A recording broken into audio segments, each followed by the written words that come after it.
दोस्तों, हमारा देश अपने प्राचीन संस्कृति से ओतप्रोत है और ऐसे कई सारे आयोजन हैं जो वर्षों से यहाँ हो रहे हैं और भारत के संस्कृति का अद्भुत दर्शन करवा रहे हैं।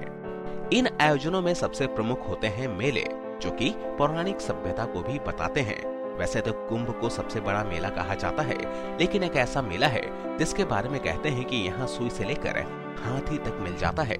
यह मेला अपने आप में बहुत खास है क्योंकि कई सारी अलग चीजें लोगों को आकर्षित करती हैं। हम बात कर रहे हैं सोनपुर मेले की, जो बिहार में लगता है। यह मेला उत्तर वैदिक काल से लगाया जा रहा है।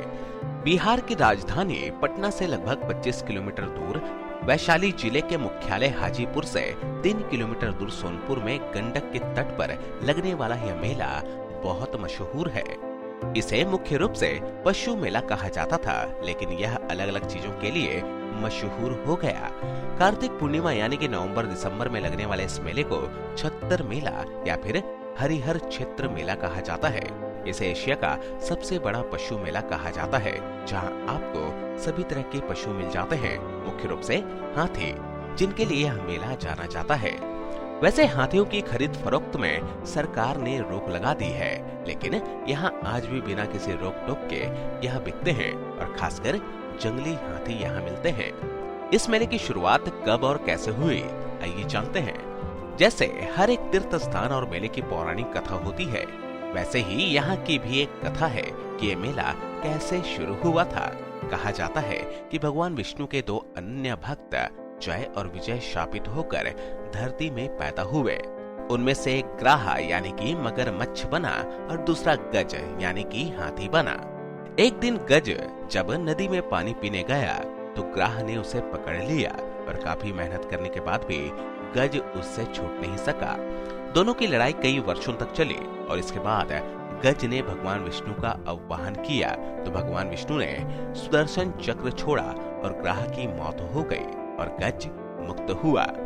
इसके बाद कई सारे देवता उस जगह उसी समय प्रकट हुए और उन्होंने भगवान विष्णु के साथ साथ गज का भी जयकारा लगाया। इसके बाद ब्रह्मा ने यहाँ पर भगवान शिव और विष्णु दोनों की मूर्ति लगाई और इसे नाम दिया हरिहर।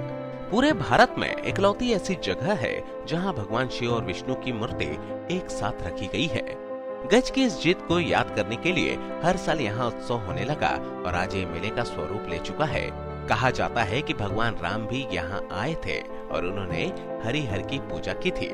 इसके अलावा सिख धर्म के गुरु नानक देव के यहाँ आने का जिक्र धर्मों में मिलता है और भगवान बुद्ध भी यहाँ अपने कुशीनगर की यात्रा के दौरान आए थे।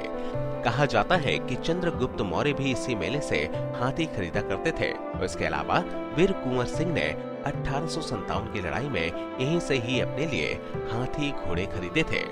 पहले यह मेला हाजीपुर में लगता था और सोनपुर में केवल हरिहर की पूजा होती थी, लेकिन मुगल शासक औरंगजेब के आदेश के बाद यह मेला सोनपुर में भी लगाया जाने लगा और तब से यही लग रहा है। यह मेला लगभग 5 से 6 किलोमीटर के बड़े क्षेत्र में लगाया जाता है। इसमें तरह तरह के जानवर बिकते हैं। विदेशी इस मेले में भारी संख्या में आते हैं। इस मेले में बिहार की पारंपरिक छटा भी दिखाई देती है और खाने पीने से लेकर मनोरंजन की चीजें भी बेची जाती हैं। घरेलू सामान, रोजमर्रा की चीजें, पशु, मनोरंजन के साधन आदि यहाँ बेचे जाते हैं, जो कि यहाँ की प्रमुखता है। जैसे कि हर जगह की रीति है कि आधुनिकता संस्कृति पर हावी हो जाती है, वैसे ही यहाँ भी हुए। इस मेले में धीरे धीरे नाच और नौटंकी वाले आने लगे, जो कि पहले भी आते थे, लेकिन अब इन्होंने थिएटर लगाना शुरू कर दिया। यहाँ अश्लील डांस आदि कराया जाता है। ये देखने के लिए आपको 500 से 1000 रुपए का टिकट देना पड़ता है, जो कि लोग खुशी खुशी पे करते हैं। देश ही नहीं बल्कि भारत के बाहर से यहाँ लड़कियां बुलाई जाती हैं और उनका नाच होता है। इस अश्लीलता को रोकने के लिए एक बार वहाँ के स्थानीय डीएम और एसपी ने इसमें रोक लगा दी थी, लेकिन बाद में थिएटर वालों ने इसका विरोध किया। उन्हें झुकना पड़ा। इन्होंने गधे के ऊपर डीएम और एसपी का नाम लिखाकर पूरे शहर में घुमाया, जिससे तंग आकर उन्हें फिर से इजाजत मिली। एक समय पर नौटंकी और थिएटर में आने वाली मल्लिका गुलाब बाई का यहाँ जलवा हुआ करता था, जो कि लोगों के लिए मुख्य आकर्षण का केंद्र थी। इसके अलावा अब यह एक्सपो मेला बन गया है। अलग अलग वाहनों के शोरूम कुछ समय के लिए यहाँ बनाए जाते हैं और टेक्नोलॉजी की सभी चीजें मिलती हैं। कुल मिलाकर कहने का अर्थ है कि संस्कृति से शुरू हुआ ये मेला अब प्रदर्शनी का रूप लेता जा रहा है। मेले में जनता का आकर्षण बना रहे इसके लिए अलग अलग प्रतियोगिता आयोजित करवाई जाती है। इसमें सबसे प्रमुख है नौका दौड़ और दंगल। इसके लिए साल भर लोग तैयारी करते हैं कि उन्हें मेले में हिस्सा लेना है। इसके अलावा दंगल में अलग अलग अखाड़े से आए पहलवानों को अपना भुजबल दिखाने का अवसर मिलता है।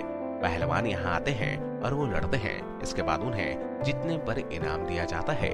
अब ये मेला पूरी तरह से स्थानीय प्रशासन के अंतर्गत आ गया है और उसी की जिम्मेदारी है इसे आयोजित करवाने की।